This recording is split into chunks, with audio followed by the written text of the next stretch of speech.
Excuse me, Lena, but what do you think you're doing by going back to your parents' home without having taken care of the house chores and the errands I asked you to do? Come back at once and finish up the house chores, and drive me to my lessons. Good morning, Alice. I'm afraid it's not possible right now as I'm on a train. What? To begin with, you shouldn't even think about going back to your parents' home right now.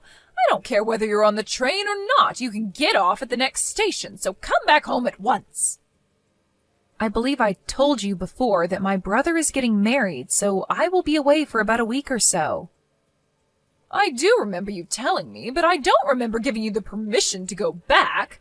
Come back at once. Please don't talk nonsense. I can't not attend my brother's wedding as his younger sister. It would be impolite to his fiancé's family. Do you think I care about such a thing? You don't seem to have enough of a sense of responsibility as my son's wife. It seems like I need to be even more strict on you from now on. Are you telling me that I can't attend my brother's wedding nor go back to my parents' home? Of course. Why even question the matter? Once you get married, that means that you cut your family ties with your parents. That is a given. So you say, but in your case, I hear that you are still very much dependent on your younger sister and that you continue to go back multiple times a year to visit your family's house. What? And that's considered all right? It's all right because that's my case. Oh, I see. In that case, it also means that it's all right for me to go back to my parents' place. What? I have to get off the train soon, so please excuse me. Hold on a moment, Lena. You need to face the facts. You were raised by your father, and you were allowed to marry into a family that manages a company. You need to realize just how fortunate you are. That sort of rebellious attitude gives away your unforgivable behavior.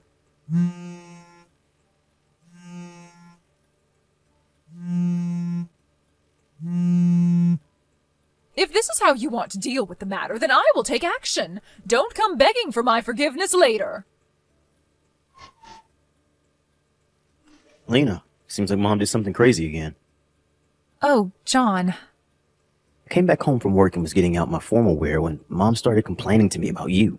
I told her that I didn't have much time and managed to leave the house, but I guess it wouldn't feel good if you were told such things. I'm really sorry. I want just the two of us to live on our own, but I need to make sure that it's the right timing, especially with Dad.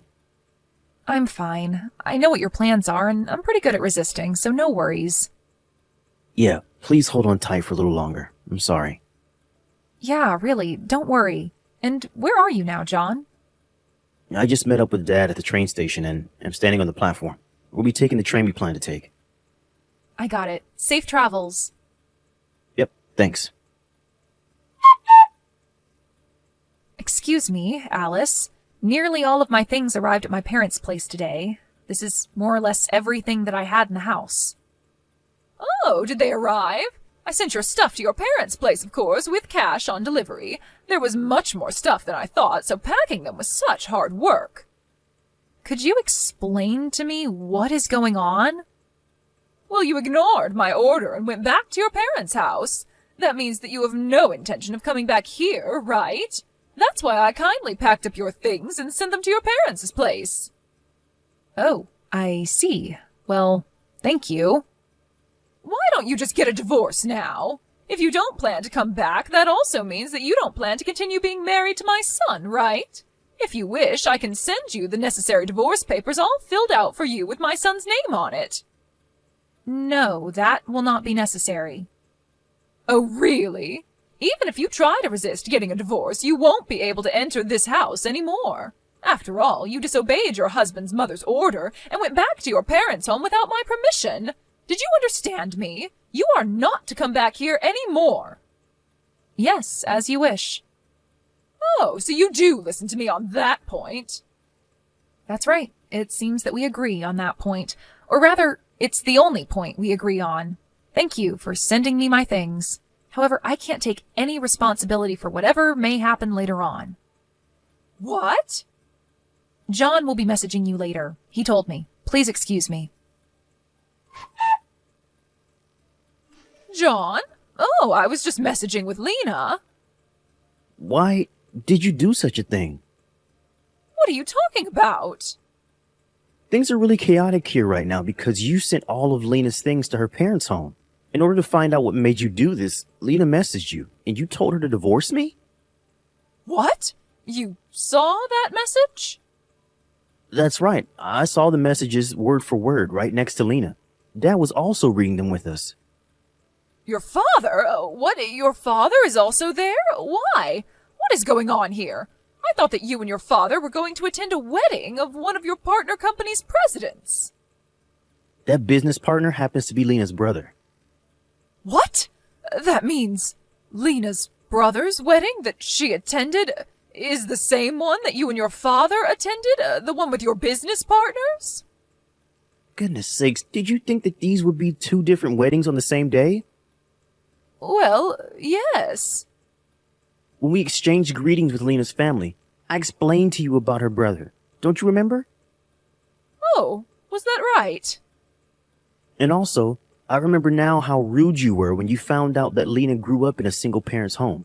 But I didn't think that you would have forgotten everything about her brother when he introduced himself to you. I'm not even angry, I'm just stupefied. And your father? Dad is in the midst of apologizing to Lena, her father, and her brother on your behalf. What? But this shouldn't be a surprise. To find out that their precious family member was being harassed by their business partner's family. There is now undeniable proof thanks to your messages. It's not my fault because I didn't know about that. Even if you didn't know, the fact remains that you were harassing Lena. This was not harassment. I was just teaching her the basic manners as her mother-in-law. Oh, stop it.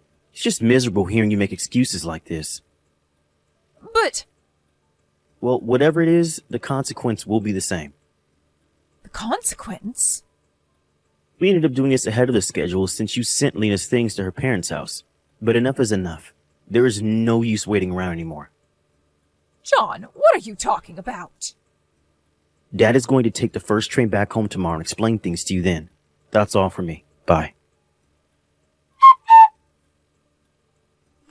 Lena, you can come back home now. What?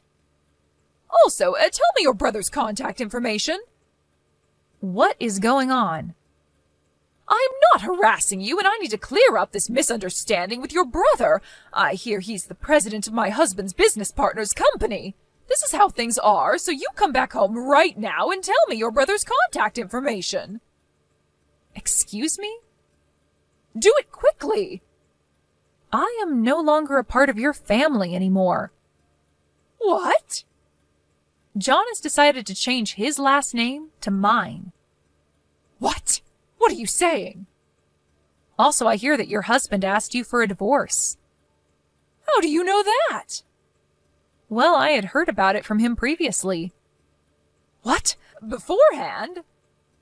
I was so fed up with her awful attitude, and then when she began harassing my son's wife, I really couldn't let things go on the way they were, since this would also damage our business, not to mention our family relationships. That is how he came to his conclusion, he told me. What on earth? What is this? My husband, who I've been together with for many years, suddenly wants to get a divorce? My son, whom I have given everything, is taken away from me by his wife, and he decides to change his name to his wife's surname? Why are the two of them ganging up on me, one after the other? John and your husband decided to act at the same time. What? They figured that if one of them acted before the other, you would come to depend on that person entirely. And in order to avoid having to go through such a situation, the two of them decided to act at the same time. What is that? That's absolutely terrible. You're conveniently forgetting the fact that you harassed your daughter-in-law. I think that is much more terrible in many ways. In any case, give me your brother's contact information now. Your husband and John have told me that. I don't need to listen to a word you say, which obviously means I don't need to follow your orders. This is your husband's mother ordering you to do this. You have to listen to me. Are you not aware of the fact that your position will soon be taken away from you? I don't plan to listen to what you say either, and I am not such an idiot that I would give you my brother's personal information. What the? John told me that I don't need to deal with you anymore. Wait a moment. So please excuse me. Lena! The day after the divorce was finalized, "It's all that woman's fault," said my mother-in-law, and jumped onto the train to come to my parents' house. Or that's what she had intended to do, but for some reason, she got onto the train going in the opposite direction and got off at the wrong train station. It seems that she had not remembered where my parents' home was and got off at a station that sounded similar to the one where my parents' home is. Because she couldn't quite remember the address, the police finally became involved. I'm not sure what she wanted to do. Her relative came to pick her up and was sent straight to her parents' home in the next town. After that, she stayed at the house in which her parents and her younger sister live in, but without doing any work whatsoever. At the moment, they're planning to move her away to a place where she can both live and work in the same place.